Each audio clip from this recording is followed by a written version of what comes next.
Meus queridos irmãos, hoje estamos aqui novamente, pela graça de Deus, para mais uma proclamação do Evangelho de Jesus Cristo, né? E hoje eu gostaria de abordar um tema muito importante a respeito da coragem de um cristão, né, que o cristão deve ter. A coragem seria o seguinte, meus irmãos: não se acovardar perante as estruturas deste mundo, e nem mesmo aos demônios e às forças malignas. Por quê? Bom, a resposta é muito simples. A resposta é: aquele que está com a igreja é maior do que qualquer potestade, do que qualquer governo, do que qualquer criatura. Então nós não devemos temer, ainda que nós sejamos infligidos na carne ou no psicológico. Isso não importa, porque nós devemos sempre nos lembrar de que a vitória pertence a Deus. E vão existir aqueles sempre que vão dizer: ah não, mas essa questão aí da volta de Jesus, esse tal Jesus que você tanto fala, a gente tá ouvindo há mais de 2000 anos que ele voltaria, ele ainda não voltou, então acho que isso aí é tudo mentira. Blasfemo, herético. Porque quem disse que, olha só, o que é a fé, o que é a esperança? A esperança é, por mais que não tenha nada visível, né?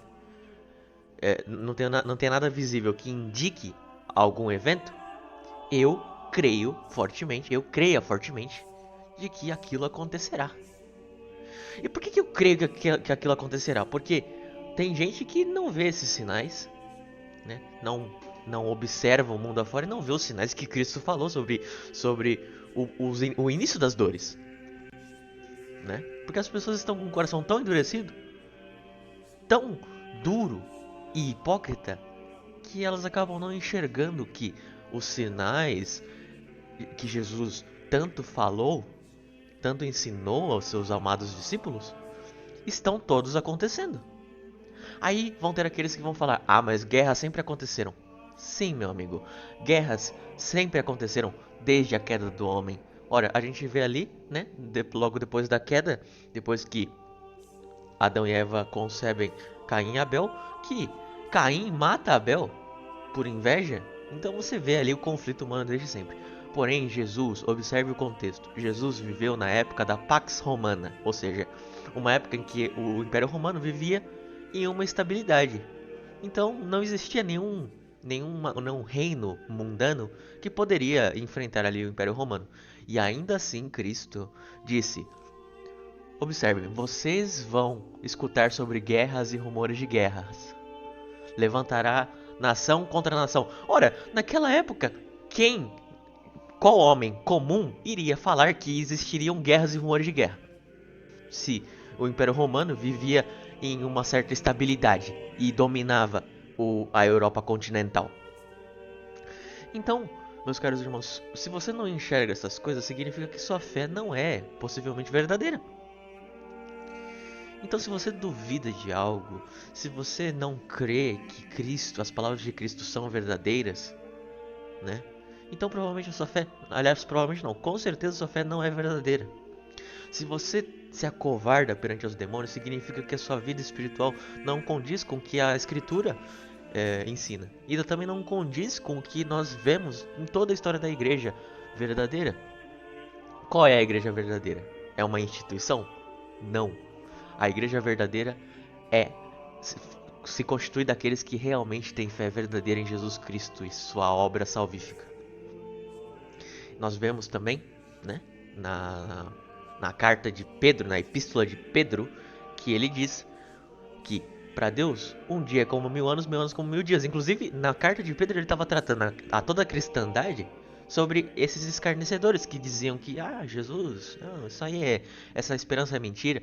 Ele inclusive adverte: ora, esperamos pacientemente.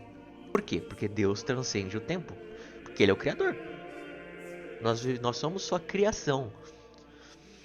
Então, o que seria o logo? Pode ser que passe 2, 3 gerações a partir desse vídeo, né?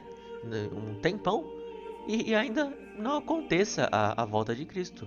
Nós não sabemos ao certo quando vai acontecer, mas nós sabemos que acontecerá. Quando nós não sabemos.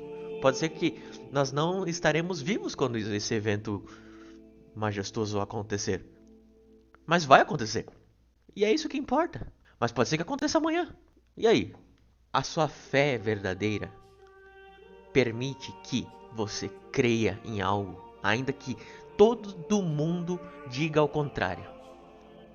Ainda que as pessoas te xinguem, ainda que as pessoas cuspam em você, se você se afeta por isso, significa que a sua fé não é verdadeira, porque você, se fosse verdadeira, você lembraria que aquele que ri de você, aliás, perdão, aquele que está com a igreja é maior do que aqueles que riem de você. O que Elias fez diante dos escarnecedores e adoradores malditos do ídolo Baal?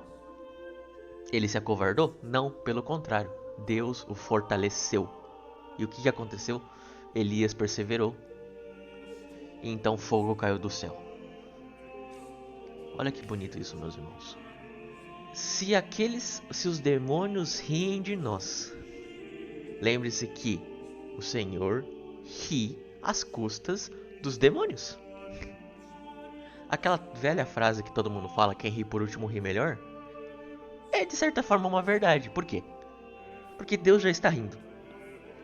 E isso é para nos lembrar de que, apesar dos ímpios muitas vezes prosperarem, o final deles, se eles persistirem em sua impiedade, sua dureza de coração, o final deles será trágico. E a igreja, herdeira, povo de Deus, esses são vencedores.